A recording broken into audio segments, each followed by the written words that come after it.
Molt bona la entrevista, Sandra. I anem a parlar de Banc de Terres, que ara en Isaac Lara, tècnic de Relacions Territorials de la Niuada, ens explicarà en què consisteix, perquè jo si és treballar la terra vull que apuntar-me. Isaac, bona vesprada, benvingut una vegada més a esta casa, a la Panderola. Hola, bona vesprada, Loles. Bueno, Loles y compañía, Loles y compañía. Hablamos de esta iniciativa del Banc de Terres, Isaac. ¿Qué es tracta? ¿En què consisteix?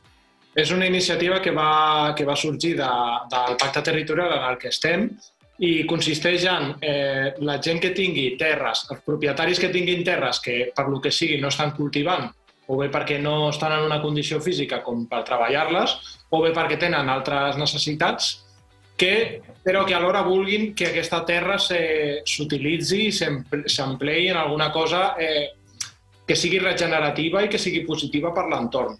Llavors, mitjançant aquesta iniciativa, el que fa aquesta gent és que amb la mediació en aquest cas la Niuada, participarien en donar-li una segona oportunitat a aquesta terra. Bueno, una segona o les oportunitats que ja tingui, perquè ja n'ha tingut poques. Però en qualsevol cas, treure-li un profit en aquest moment, diguéssim... Que no estigui abandonada. Treure-li un benefici, cuidar-la i així tenim també l'entorn cuidat i en bones condicions. Clar, la idea és que el propietari estigui tranquil perquè generem, diguéssim, no un marc jurídic perquè la terra no passa en ningú moment a propietat ni de l'Ajuntament ni de l'usuari final, sinó que simplement és el que es deia un acord de paraula que es fa a certs pobles, però buscant més gent a la qual no hi puguin accedir-hi, perquè jo potser tinc una terra i conec a unes quantes persones, però no conec a molta gent que pugui necessitar-la. Llavors, mitjançant aquesta intermediació, diguéssim que li podrien donar aquesta segona vida. Isaac, quants municipis formen part del Banc de Terres?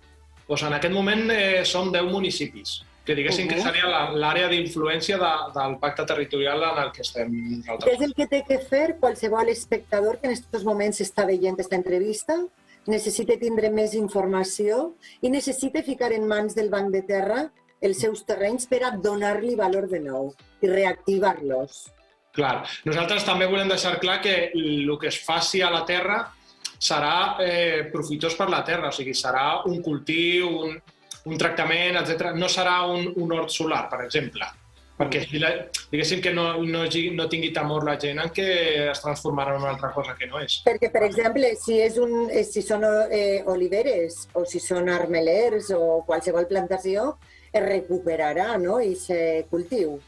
Clar, la idea és que si el cultiu és ja no te diria excessivament per una agricultura extensiva, però sí que té un profit, se li pot donar aquesta segona vida. El que no farem serà gestionar terrenys perquè una persona vingui, arrasi tot l'hort i el que faci és posar plaques solars. Això té un altre perfil que no és el nostre directament. I una pregunteta més. Quanta gent hi ha en aquests moments apuntada en les dues parts, el que cedeix el terreny i el que necessita el terreny per a explotar-lo? Nosaltres ara mateix tenim 4 persones interessades en cedir la seva terra i tenim 3 persones interessades en requereix de terres. Què passa? Que per la nostra part és molt més difícil trobar gent que estigui en disposició de donar terres que gent que estigui en disposició d'agafar-les, perquè al final, encara que sembli que aquestes 3 persones són, diguéssim, que en sobra una terra, però realment amb una persona pràcticament ja podríem cobrir tota l'oferta de terres que tenim. Llavors, una persona que li interessés participar d'aquesta iniciativa, el que ha de fer és posar-se en contacte amb nosaltres, amb la Niuada, i nosaltres li explicarem tot el procediment, perquè n'hi ha una sèrie de documents administratius que s'han d'anar omplint i que, diguéssim, que és, ara per no explicar-ho aquí, que és una miqueta farragós tot, simplement que es posin en contacte amb la Niuada, amb aquesta iniciativa, i nosaltres els ajudarem. Molt bé, ja per últim, Joan Lledó, una pregunta molt ràpida. Sí, jo crec que és una iniciativa molt loable i a mi, jo simplement, preguntes crec que els han de fer els interessats, a Isaac i al seu grup, però crec que és una iniciativa molt interessant i molt bona, que deu de quallar no sols en el projecte sinó també en altres municipis on s'estan abandonant, i parlo concretament de la part de la Plana, on s'estan abandonant moltíssims horts i que el proper any encara se n'abandonaran molts més, perquè enguany la temporada algunes cooperatives van a tancar a dividendo zero, i crec que ha de ser una bona iniciativa el fer aquest sistema per al tema de l'agricultura. Entre altres coses perquè, com ha dit Isaac, és difícil de trobar un relleu en el treball dels camps i sobretot en la citricultura encara és molt més complicat. És molt complicat. I damunt és molt més car de mantenir un terreny que tal vegada en el secà. Però bueno... No sé si coneixeu, n'hi ha unes ajudes de la Unió Europea que són per joves agricultors, però clar, tenen un requeriment d'un cert volum de terreny, de terres. Llavors, moltes vegades trobem en casos, tenim un parell d'exemples, de persones que voldrien participar d'aquesta subvenció de la Unió Europea, però clar, no posseeixen directament d'aquesta terra ni de la propietat de la terra. Llavors no poden demanar, i en el seu somni que seria ser jove agricultor, no es pot complir perquè no tenen diners per comprar tota aquesta extensió. Isaac, dime els pobles, o sigui, enumera'm els pobles per a que la gent que està veient-nos ara i té terrenys en aquests pobles, que els té abandonats, sàpiga que els pot ficar en mans del Banc de Terres. Seria fonamental. Perquè n'hi ha molta gent, influencers d'estos que tenen terretes i que les tenen abandonats, que estan veient-nos i que a lo millor aquesta informació els ve molt bé. Clar, la idea també és que la persona que cedeix aquesta terra s'involucri del projecte i pugui anar a visitar-la i evolucionar, diguéssim, amb el que seria la seva terra. Veure què és el que s'està fent. Vale.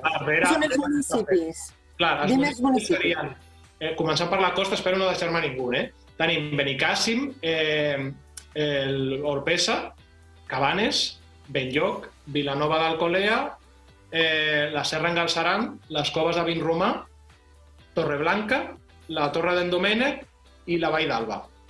Serien els 10 municipis de la nostra àrea d'influència directament. Si n'hi ha alguna persona que és d'una miqueta dels voltants, i pot participar de totes formes. No som excloents, però sí que ens centrem en aquests 10 municipis. Perfecte. Isaac Lara, com sempre, un plaer tindre't i conèixer i potenciar i promocionar el sector primari tan important i després tots els projectes que venen de la Niuada. Una besadeta. Ens tornem a veure. Gràcies per fer-nos el forat en el vostre programa i intentar contribuir entre tots a aquesta tasca.